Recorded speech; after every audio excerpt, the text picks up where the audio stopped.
Here's a video of Bill Maher, who used to be a liberal, now saying that gun violence is caused by movies and video games. And he's doing it with Kellyanne Conway. Watch. Every week. You're right to call it hypocrisy, and that is hypocrisy. You can't have these images in front of these kids and pretend it doesn't matter. And what's interesting is that we used to talk about that, and then we just stopped. But how is this different from the watch what you say stuff that you object to on other issues? What do you mean, watch what I say? No, I mean, well, people like telling comedians, like, don't tell these jokes about trans people, that's harmful, it can encourage violence, that sort of thing.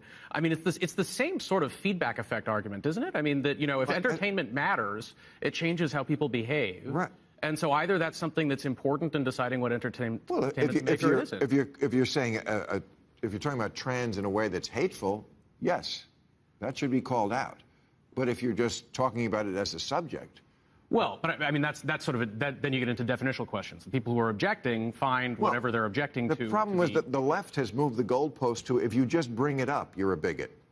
And that's not, no, I can't get down with that. But so. And also, we're talking about killing people here. We're talking about, I mean. You're talking about an industry that does tons of polls and focus groups to figure out what sells. And apparently what sells is having all this gun violence, and we know who the customers are. And you're absolutely right. Look, you quantified it tonight. If people want to disagree with you, they're going to say, now you sound like a conservative. Why would you dare talk about mental health? Well, there's a reason we talk about mental health. Generation Z tells pollsters that they are suffering from emotional connections, mental health, lost learning. Time out. If the problem is mental health, which is a significant problem in America, then why did Greg Abbott slash $211 million from departments that were funding mental health programs in Texas a month before the Uvalde shooting?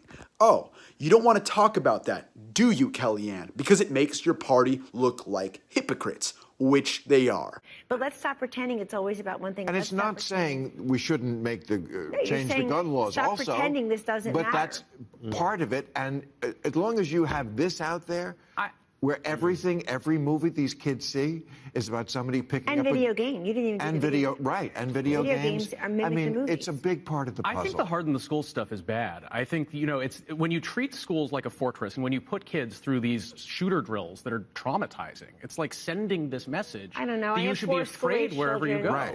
You know what? I don't want the schools to feel like fortresses, but I'll be damned. We have armed guards protecting our money at banks. We should be protecting our children better in our schools.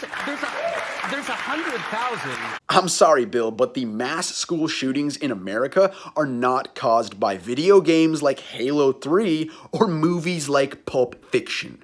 They are caused by mentally ill people in America who have easy access to assault rifles because the entire Republican Party refuses to put restrictions on them. And the reason they refuse to put restrictions on them is because it allows the NRA to sell more guns and make more money, which is then redistributed to the GOP politicians in the form of campaign contributions.